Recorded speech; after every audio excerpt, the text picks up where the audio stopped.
এই ছেলেটির নাম সাদেক কায়েম। উনি বৈষম্য বিরোধী ছাত্র আন্দোলনের একজন কেন্দ্রীয় সমন্বয়ক।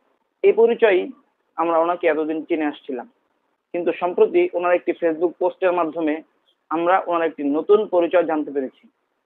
সেটি হচ্ছে উনি বাংলাদেশ ইসলামী ছাত্র শিবিরের ঢাকা বিশ্ববিদ্যালয় শাখার সভাপতি।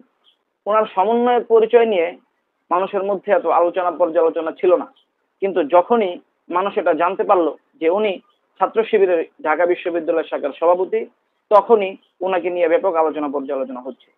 কেন ওনার এই নতুন পরিচয় নিয়ে এত আলোচনা পর্যালোচনা হচ্ছে? এর কারণ হচ্ছে বাংলাদেশ থেকে লেজ গুটিয়ে ভারতে পালিয়ে যাওয়া শেখ হাসিনা বাংলাদেশে গুম, খুন, গণহত্যা, লুটতরাজ এবং স্বৈরতন্ত্রের যে অপরাজনীতি মানুষকে শিক্ষা দিয়েছে, এই অপরাজনীতির কারণে মানুষ এখন রাজনীতিবিদকে অনেকটা ঘৃণার চোখে দেখছে। এমনকি একটি মুচিকেও মানুষ দিল থেকে যতটা সম্মান করে, একজন রাজনীতিবিদকে মানুষ এতটুকু সম্মানও করে না। এই রাজনীতিবিদদেরকে সবসময় দুর্নীতি, লুটতরাজ, মানুষের অর্থ সম্পদ পাচার, মানুষের উপর অন্যায় অত্যাচার করা, নানান রকম অপকর্মে লিপ্ত হতে দেখেছে। এই জন্য যখনই মানুষের প্রিয় কোনো মানুষ অথবা মানুষ যাদেরকে বিশ্বাস করতে চায়, এদের যখন কোনো রাজনৈতিক দলের সাথে সম্পৃক্ততা পাওয়া যায়, তখনই মানুষের মধ্যে কেমন একটা ভয় কাজ করে।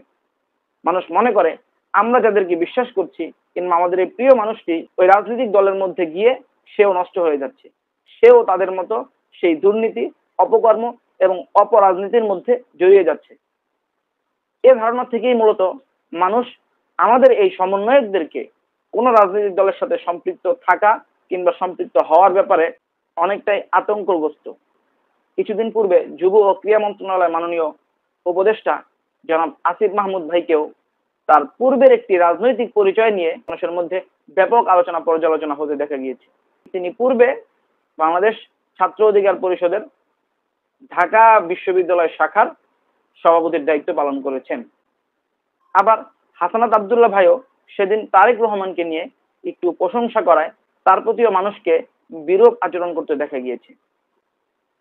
অর্থাৎ মানুষ কেমন যেন এই সমন্বয়কদেরকে কিংবা কোনো সাধারণ কোনো ব্যক্তিকে কিংবা কোনো ক্লিন ইমেজের ব্যক্তিকে কোনো রাজনৈতিক দলের সাথে সম্পৃক্ত হতে কিংবা সম্পৃক্ত থাকতে দেখতে অভ্যস্ত নয়। আমাদের এই ধারণাটা কি আসলেই সঠিক? এর উত্তর হচ্ছে না। রাজনীতি একটি পবিত্র জিনিস।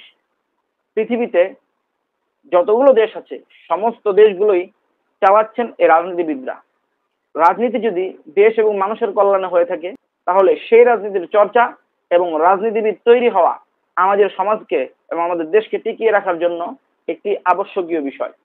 কিন্তু আমাদের বাংলাদেশ স্বাধীনতার পর থেকে এ যাবৎ পর্যন্ত এ ধরনের সুস্থ ধারার রাজনীতি থেকে অনেকটাই বিচ্ছিন্ন, যার কারণে রাজনীতি কিংবা কোনো রাজনৈতিক দলের সাথে সম্পৃক্ততা নিয়ে মানুষের মধ্যে অনেকটাই আশঙ্কা কাজ করে, যা কখনোই কাম্য নয়। এই ভুল ধারণা থেকে কিভাবে আমরা বের হয়ে আসব?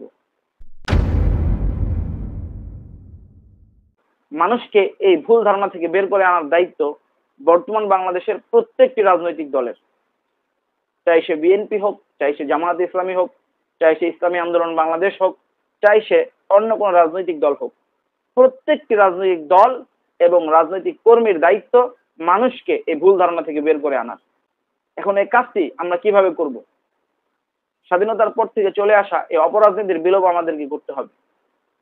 আমরা যেই দলই করি না কেন, প্রত্যেকটা দলেরই প্রতিষ্ঠার লক্ষ্য হলো দেশ এবং মানুষের কল্যাণ।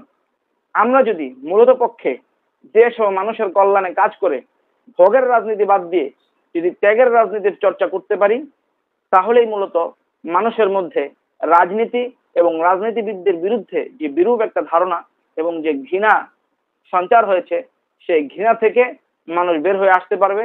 আমরা তাদেরকে বের করে আনতে সক্ষম হব। সমাজের মধ্যে সুষ্ঠু ধারার রাজনৈতিক চর্চা হবে, রাজনৈতিক কর্মী গড়ে উঠবে এবং নীতিবান নেতা গড়ে উঠবে।